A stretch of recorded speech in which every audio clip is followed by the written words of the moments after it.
So Airbnb have ditched React Native, and this is a big deal. They were one of the biggest players using it, in addition to Facebook, who were the custodians and developers of React Native. And this brings to the fore the age-old question, how should you code your app? I mean, your choices are effectively threefold. You can develop natively using the tools provided by Apple, Google, and Microsoft. You can develop using Write Once, Deploy Anywhere tools, such as React Native and Xamarin. You can develop Write Once, Deploy Anywhere using hybrid tools, such as Ionic or PhoneGap. Hybrid app development uses web technology, produces apps which mimic native behavior. It's not native, it's just pretending to be. Typically, this creates apps with a poor UX. And we don't do it because we want our apps to stand toe-to-toe with those other native apps, and web apps and hybrid apps will fall woefully short.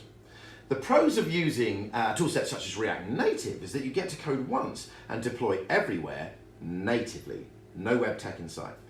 And there will be areas in a project where you will really make some awesome gains because of this approach.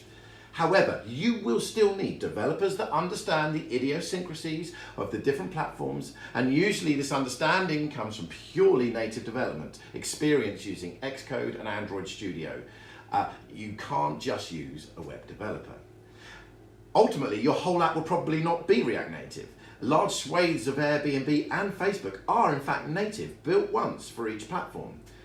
So you also need to build what's known as bridges to translate the React code into the native code. Now you can build these yourself, but they can be very complex and take a long time to build, or you can kind of find third-party bridges. And one of the issues that Airbnb quote was that these third-party bridges were usually written by either an Android expert or an iOS expert, and therefore didn't necessarily translate well to the other platforms. So you also end up maintaining more than one code base with this approach, which is why people use these tools in the first place. They're trying to avoid this. Finally, the additional layer of all this other toolset will absolutely cause issues during development and testing. And it's another area where things can go wrong and break, cost money, and you'll be chasing your tail trying to fix it. It's a combination of all these issues which has caused Airbnb to bin React Native and move forward with truly native development. We have found native development, when you take all the other challenges into account, does not cost that much more and produces much better products which are far easier to maintain. Our vote is, and always has been, for native. Airbnb have confirmed this by their announcement, and we would encourage you to think really carefully about your tech choice early so you don't regret it at a later date. If you want to shoot the breeze or argue with me about any of this, then by all means get in touch. I'd love to hear from you. Thanks for watching.